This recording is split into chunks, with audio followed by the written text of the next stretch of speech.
Well, hello everyone, and welcome to another Willies and Ramblings Pickups video. Been a while since I did one of these. I've been fairly busy, been traveling quite a bit since the new year. Went to Knoxville, Tennessee, and I've been to a couple other places. Found some pretty good stuff for my collection. Before we get to that, though, talk about some other stuff first. There's a podcast out there called Player Missile Podcast. This is where the host talks about the Atari 8-bit games. It's kind of like the Atari 2600 Game by Game podcast, kinda. But on Player Missile, he'll talk about a particular 8-bit Atari game. Plus, he'll talk about computer magazines from back then as well. It's really interesting to listen to. I really enjoy it. Of course, the Atari 8-bit is one of my favorite computer systems. I've got an Atari 800 and few games for it, quite a few actually. I really enjoy that console. But I finally started up a new video series on my channel called Favorite Atari 8-Bit Games of Willie. And the first one I did was Star Raiders. Love Star Raiders. So I got that video linking to his podcast. So give the podcast a listen if you're into the Atari 8-Bit like I am. Very enjoyable. There's also a new podcast that's just now been posted on iTunes, the Atari 1700 Game by Game podcast. It's going to be hosted by Phil, the No Swear Gamer on YouTube. He's got a episode 0 up right now on the iTunes store. He's working on the full release episode this weekend, so hopefully we'll be seeing that get posted here pretty soon. I'm pretty excited to listen to it. I love the Atari 1700 as well, so I'm looking forward to the podcast and see what kind of stuff he comes up with. Next thing is right now, currently, out in Banning, California, is the Arcade Expo. Out there, they got this expo going on with hundreds and hundreds of pinball and arcade machines and stuff. And my buddy Mike Kennedy out there is getting honored with his own little trading card by Walter Day, who did Twin Galaxies. So that's awesome. That's pretty cool. I wish I could have made it out there, but I couldn't. Otherwise, I would have done a video of the expo. Maybe next time I'll try to get out there. On another front here, Retro Obscura, really awesome podcast. Need to give it a listen to sometime. They finally got their own webpage, so you can go there and see all this really cool content that Aaron is putting together on this web page. He's going to have videos, he's going to have articles on there, all kinds of cool stuff. So check out that web page. I'll have links to all this stuff down in the show notes. Something else that's just got published on iTunes is episode 1 of Atari Visions, where we cover Burger Time. Now, it's an adult podcast. It's not family friendly, so keep that in mind. We're going to be recording episode 2, which will be Carnival, here probably next weekend. So that'll debut on Stalking the Retro podcast first, and then after 30 days, it'll get posted to iTunes. So if you want to hear the episode right away, you can always download the latest episode of Stalking the Retro to listen to Atari Visions if you want. Otherwise, it'll come out 30 days after that. Bazinga. Alrighty. Let's get to the game pickups. I've talked enough. Like I said, I got quite a bit of stuff for my collection. Since I was talking about the Atari 8-bit computer at the very beginning, let's look at the 2 8-bit games I picked up this week. The first one I picked up was Space Shuttle by Activision. Pretty fun game. It pretty much plays exactly like the Atari 2600 port. Graphics are a little better. It's still a fun game to play. Basically, you take off from the ground. You have to monitor your throttle and also your flight path in order to get in orbit into space. Then you have to rendezvous with a satellite, pick it up, and then come back down and land. It's a fun game. It's a great simulation. And this game wasn't priced too bad. It was $1.99 at the Tech Exchange, which is up in Richmond, Virginia. You ought to check out that store if you get a chance. It's a fairly cool store. It's got a lot of nice stuff in there. Next thing I picked up for my Atari 8-bit was I wouldn't pick this up normally, but I figured what the heck. It's a Parker Brothers cartridge, and it was chess. Yeah, but it's not a bad chess game. It's actually kind of fun. It's not too bad at all. Another $1.99 game at the Tech Exchange. Ferg and I are going to pit this chess on the Atari 8-bit against the chess that's on the Atari 2600 to see how that all works out. So I think that's going to be a lot of fun when we do that. Next thing I picked up for my Famicom collection is Devil World. Now I had a reproduction cartridge that was made into an NES cart that I sent off to my buddy Di Gamblick, or Aaron, who does Retro Obscura, basically as a thanks for doing my ColecoVision podcast music intro and some other stuff he's done for me. So it's kind of ironic that I found the Famicom version this past week. So I went and picked it up. It's a fun game. Basically, you're this little guy inside this maze. You got the devil up the very top, and he'll sit there and he'll point. Ooh, ooh, oh, oh, to move the maze around. And you have to stay within this box. If you get trapped between the wall and the box, it'll crush you. And there goes that life. What's also interesting is you have to pick up one of these little crosses. You can't pick up the dots in the maze unless you're holding a cross. Also, when you're holding a cross, you can shoot fireballs at the enemy guys as well. So it's a very interesting game mechanic. It's actually a pretty fun game to play. Next thing I picked up for my Intellivision collection is I found a copy of Qbert for the Intellivision. It's a pretty good port of Qbert. It's not bad at all. One of the things I like about it is it's really easy to control. What's really nice is, as like in the Atari version or the ColecoVision version, you had to hold the joystick at an angle in order to play the game halfway decent.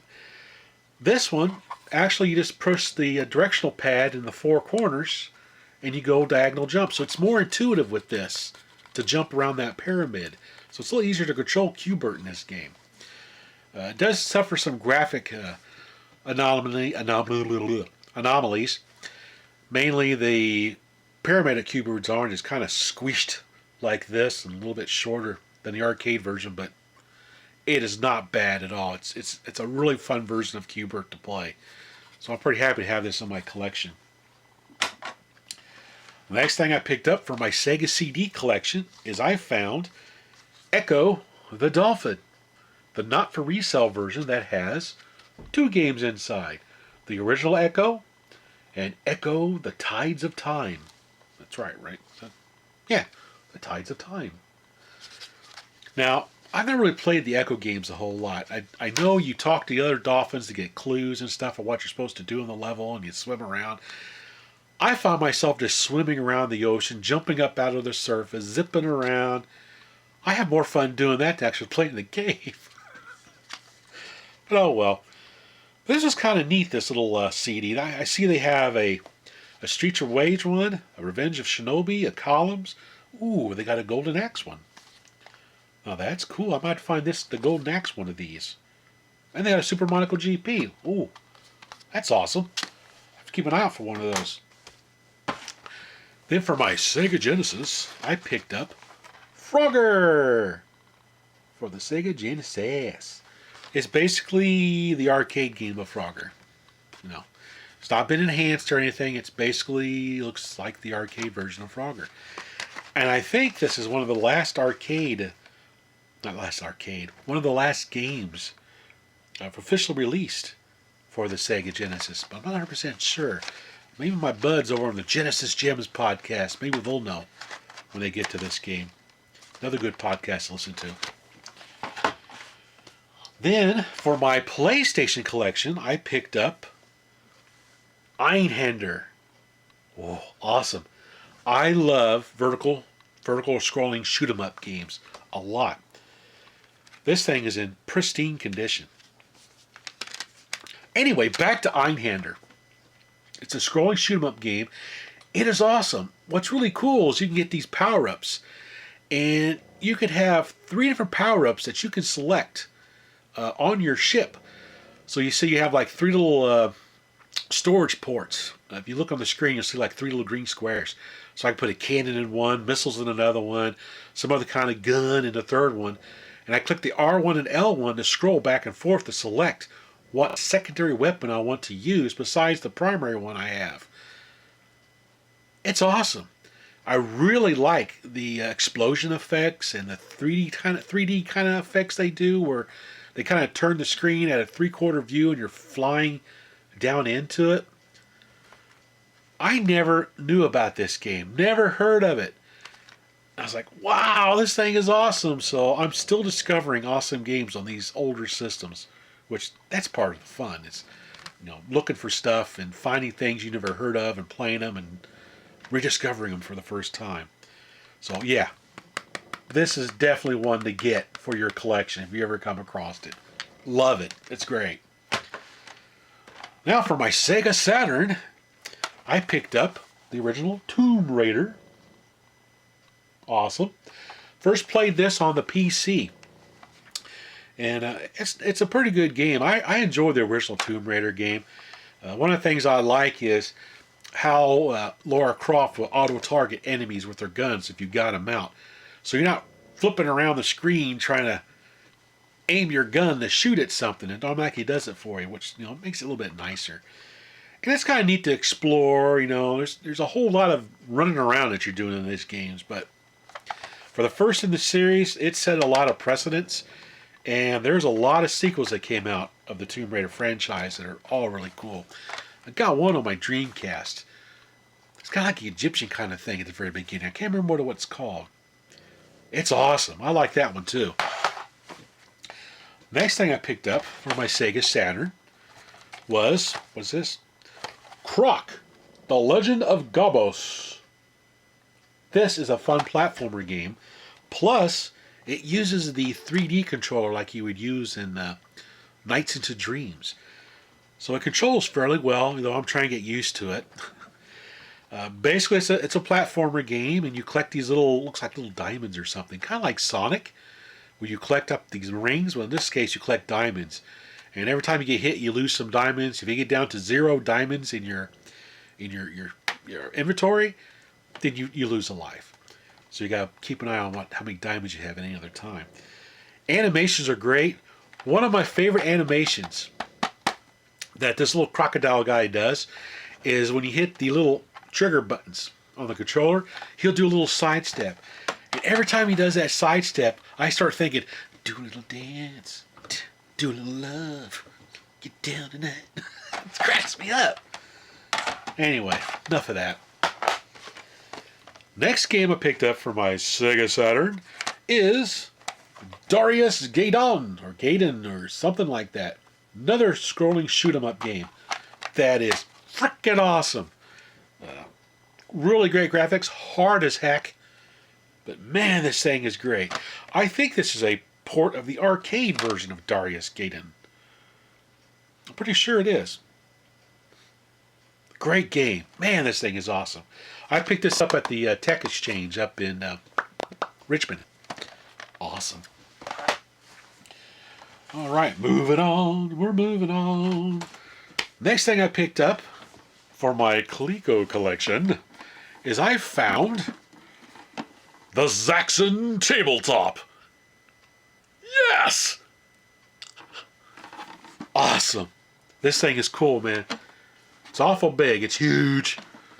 But it's pretty much in pristine condition. Works perfectly fine. What's really cool about this game is inside they actually have a mirror, and they use 2 different VFD displays to give you the effect of your ship going down and up and down in the 3D plane. It's cool. It is really cool how they designed this crazy game. It's hard, but it's a lot of fun to play.